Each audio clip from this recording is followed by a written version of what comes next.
যারা যারা নিয়ম কানুন ছাড়া হরফের সঠিক উচ্চারণ ছাড়া কোরআন তেলাওয়াত করেন তাদের কোরআন তেলাওয়াত অশুদ্ধ এবং সেই তেলাওয়াতে সে নামাজ পড়লে তার নামাজটি অবশ্যই ভেঙে যাবে।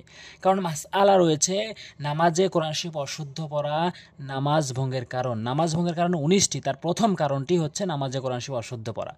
তাহলে আপনি যদি এই নিয়ম কানুনগুলো না জানেন, এখানে অফটি কোয়ালিফ টানবেন কি টানবেন না, এখানে আপনি নিয়ম কানুন জানলেই বিধায় আপনি পড়তে পারবেন। এবং হরফের উচ্চারণ যদি সঠিকভাবে জানেন তাহলে আপনি সঠিকভাবে উচ্চারণ করা শিখতে পারবেন। তো আমার এই ভিডিওগুলো পাওয়ার জন্য আপনি অবশ্যই সাবস্ক্রাইব করে রাখবেন, অবশ্যই লাইক দিবেন। আমি 30টি পর্ব সাজিয়েছি, তারই আজকে 13 নাম্বার পর্ব, এবং এই 13 নাম্বার পর্বে মদ্দেলিনের গুরুত্বপূর্ণ নিয়ম আমি আজকে বলবো। এই নিয়মটি কোরআনের হাজার হাজার জায়গায় রয়েছে। এই নিয়মটি যদি এখানে বোঝেন আপনার সবগুলো স্থানেই আপনার সৈশুদ্ধ করে উচ্চারণ করতে পারবেন ইনশাআল্লাহ। দেখুন আমি নিয়ম বলবো, অবশ্যই মনোযোগ সহকারে খেয়াল করবেন। এখানে দেখবেন ওয়াও রয়েছে, এখানে কি রয়েছে ওয়াও, এখানে কি রয়েছে ইয়া। এই ওয়াও আর ইয়ার দিকে তাকাবেন আমি যখন এই নিয়মটি বলবো। ওয়াও এবং ইয়া লিনের হরফ, লিনের হরফ জজম অবস্থাতে জবরের পরে আসে। আশা করি বুঝতে পেরেছেন। লিনের হরফ জজম অবস্থায়, লিনের হরফ জজম অবস্থায় জবরের পরে আসে এবং দ্রুত পড়তে হয়, তাড়াতাড়ি পড়তে হয়। হ্যাঁ, এখন আমি মধ্যে লিনের নিয়ম বলবো।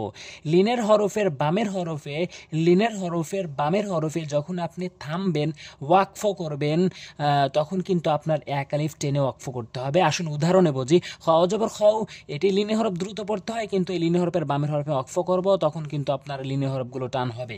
খ উফ, কুরাইশিন, ওয়াকফ করলে কুরাইশ। এই দেখুন ওয়াও টান হয়েছে, এখানে ইয়া টান হয়েছে, ওয়ার উপর পেশ পড়েছে এবং ইয়ার নিচে জের পড়েছে, অথচ জজম রয়েছে। খৌফিন ওয়াকফ করলে খৌফ, কুরাইশিন ওয়াকফ করলে কি কুরাইশ। আশা করি বুঝতে পেরেছেন। এরপরে দেখুন প্রত্যেক শব্দেই রয়েছে এই মধ্যে লিনের নিয়মটি। আইনিয়া জবর আই, নুনিয়া জবর নাই, আই নাই নি, আই নাই নি, নুনিয়া জবর নাই, এই নুনিয়া জবর নাই, এটি কিন্তু লিনের হরফ এবং এই লিনের হরফের বামের হরফ কিন্তু নুন, নুনে ওয়াকফ করা হয়েছে। এজন্য এই লিন হরফকে কিন্তু এক আলিফ অবশ্যই টেনে পড়বেন। Nine, I nine, I nine, এভাবে কিন্তু পড়তে হবে। শাফা তাই নি, শিন জবর শাফা, জবর ফা, শাফা তাইয়া জবর তাই, নুন জেরে নি, শাফা তাই নি। এই যে তাইয়া জবর তাই, এটি কিন্তু লিনের হরফ এবং এই লিনের হরফের বামে কিন্তু ওয়াকফ করা হয়েছে। এরপরে লামিয়া জবর লাইলাম, দুই জের লিন, লাইলিন, ওয়াকফ করলে কি হবে লাইল, লাইল হবে, ওয়াকফ করলে কি হবে লাইল। এই যে এক আলিফ টান দিয়েছি, লিনে হরফের বামের হরফে ওয়াকফ করেছি লাইল।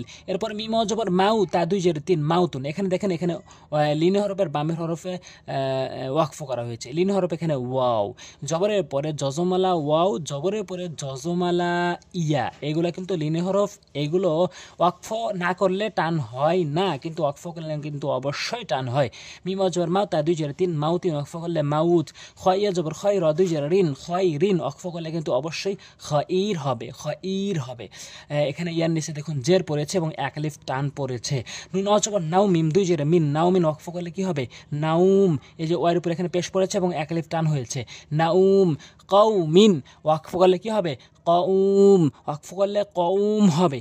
এই নিয়মটি অবশ্যই এখানে বাংলা লেখা রয়েছে, বাংলা দেখে মুখস্থ করবেন, মুখস্থ করে এখানে প্রত্যেক শব্দে প্রয়োগ করবেন। দেখবেন আপনি কোরআন শরীফ আপনি খুলে দেখবেন এই নিয়মগুলো কত স্থানে রয়েছে, আপনার দেখা মাত্রই চিনতে পারবেন এবং দেখা মাত্রই ভালো লাগবে, আপনি সেখানে এক আলিফ করে টেনে পড়তে পারবেন এই মধ্যে লিনের নিয়ম হিসাবে। পরবর্তী ভিডিও পাওয়ার জন্য অবশ্যই কিন্তু সাবস্ক্রাইব করুন, ভিডিওটি লাইক করবেন আর ভিডিওটি শেয়ার করবেন যাতে করে প্রত্যেকেই শিখতে পারে। আজ এই পর্যন্তই। পরবর্তী ভিডিও পাওয়ার জন্য আশা করি সাবস্ক্রাইব করে রেখেছেন। আসসালামু আলাইকুম ওয়া রাহমাতুল্লাহ।